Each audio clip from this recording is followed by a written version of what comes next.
Bedanya antara berziarah dengan hanya piknik ke masa lalu. Beda antara ziarah dengan piknik, saudara. Saudara tahu bedanya ziarah dengan piknik?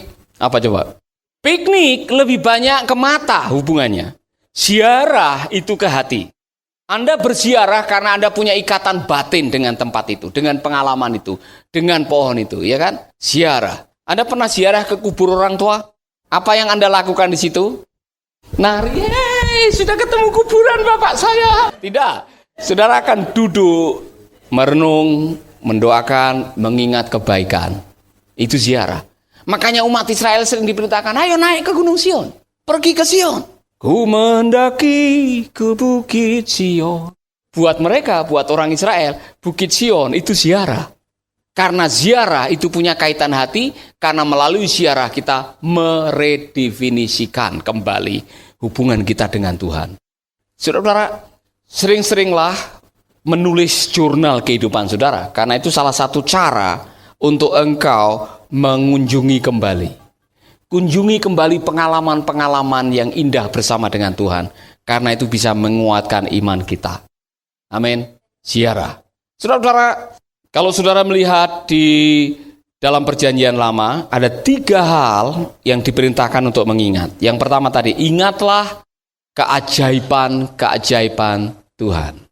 Itu yang pertama. Yang kedua, ingatlah kebaikan-kebaikan Tuhan. Ingat kasih-Nya, ingat kebaikannya, dan anugerahnya. Ada lagunya itu. Mengingat kebaikan Tuhan membuat situasi yang mungkin sedang tidak baik engkau alami, atau saat engkau menghadapi situasi yang buruk dalam hidup, dengan mengingat kebaikan Tuhan, ingatan itu bisa mengubah suasana hati kita. Amin. Ini contoh aja, saya lihat di Facebook, ada orang yang mungkin saking miskinnya beli lauk tidak ada uang. Dia ambil nasi, kemudian dia ikat ikan di depannya. Ikan digoreng, setiap kali dia makan, dia mencium bau ikan. Ya, dia makan lagi, dia cium baunya ikan aja. Nah, sebetulnya itu contoh bahwa dalam situasi yang sulit, saudara punya kiat, bisa punya situasi di mana hanya dengan mencium, saudara bisa punya kekuatan untuk menyelesaikan tugas saudara. Nah, dalam situasi saudara menghadapi jalan buntu, tidak ada lagi pertolongan yang saudara bisa andalkan, ingat saja kebaikan Tuhan. Ingat kebaikan Tuhan yang pernah engkau alami. Kebaikan-kebaikan yang tidak pernah saudara selama ini saudara perhitungkan dalam situasi tertentu. Kebaikan itu bisa berbicara kepada kita. Kebaikan yang luar biasa, kebaikan-kebaikan Allah yang pernah Anda alami, mengingatkan kita betapa luar biasanya Allah kita. Ingat kebaikannya, ingat kebaikannya. Tapi dalam perjanjian lama juga ada, ingatlah nenek moyangmu. Ingatlah Abraham, Ishak, dan Yakub. Umat Israel selalu diminta untuk mengingat orang-orang. Bukan hanya Tuhan dan keajaibannya dan kebaikannya, tapi juga mengingat orang-orang yang pernah Tuhan izinkan menjadi bagian dalam hidupmu. Ingat kebaikan mereka. Amin. Kalau saya tanya kepada saudara, saudara sudah, seandainya saudara masuk surga, dan saudara bisa memilih siapa orang-orang yang saudara izinkan tinggal dalam satu rumah dengan saudara, kira-kira siapa? Siapa orang-orang yang saudara tidak akan pernah lupakan dalam hidup saudara karena kebaikannya? Karena orang itu pernah diizinkan oleh Tuhan transit dalam kehidupan saudara dan mengantarkan saudara ke tempat di mana sekarang saudara ada. Ada orang-orang yang selain daripada kekasih saudara atau keluarga saudara maksudnya. Orang-orang yang baik yang saudara tidak menyadari bahwa orang itu ternyata selama ini mendoakan saudara, memberkati saudara, mengantarkan saudara, menolong saudara bertumbuh, membuat saudara bisa mencapai titik maksimal saudara. Kira-kira siapa orang itu? Orang-orang yang selalu saudara kenang kebaikannya karena Tuhan mengirim orang itu tepat pada waktunya dalam hidup saudara. Saya punya beberapa orang. Salah satunya adalah Pak Rod Plummer. Pak Rod Plummer adalah gembala Lifehouse di Tokyo yang pada waktu kami ada di Halong, dia telepon, Paulus, kamu masih hidup. Segera pindah ke Bali. Saudara, waktu itu kami tidak punya uang. Jadi saya terus terang, Pak Rod, saya tidak punya uang untuk beli tiket. Gereja kami baru kirim $2.000. Pindah ke Bali, saya terbang dari Australia ke Bali untuk bertemu dengan kamu. Coba bayangkan, dari mana dia punya ide seperti itu, saudara? Kok tiba-tiba dia menelpon dan bersedia membelikan tiket dan bahkan terbang. Akhirnya kami bisa beli tiket, terbang ke Bali, dan dia sudah menjemput kami di airport.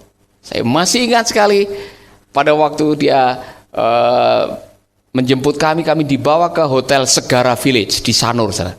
Ditempatkan. Saudara-saudara, ini dari pengungsian, hanya dengan 2 koper, sandal jepit, celana pendek, naik pesawat berdiri lagi, kemudian dijemput, ditempatkan di sebuah hotel yang boleh saya katakan bintang 5, kemudian makan tinggal ngambil, beda dengan makan ngantri waktu di Halong, saudara, nasi putih dengan plastik lagi, tidak ada piring, ya kan?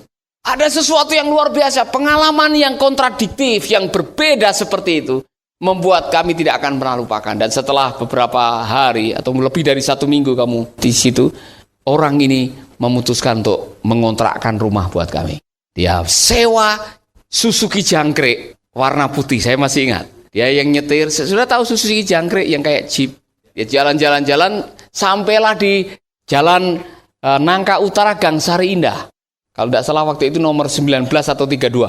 32. Ya. Kemudian kami lihat rumahnya dan dia bilang, Paulus, kalau kamu suka, gereja kami mengontrakkan rumah itu 2 tahun buat kamu tinggal di situ. Oh, saudara-saudara, ada hal-hal yang luar biasa yang makanya saya tidak akan pernah melupakan. Orang-orang yang karena disuruh oleh Tuhan untuk melakukan kebaikan, mentransferkan kehidupan kita, sehingga kita punya pengalaman-pengalaman rohani yang luar biasa. Itu bukan karena kebetulan, saudara.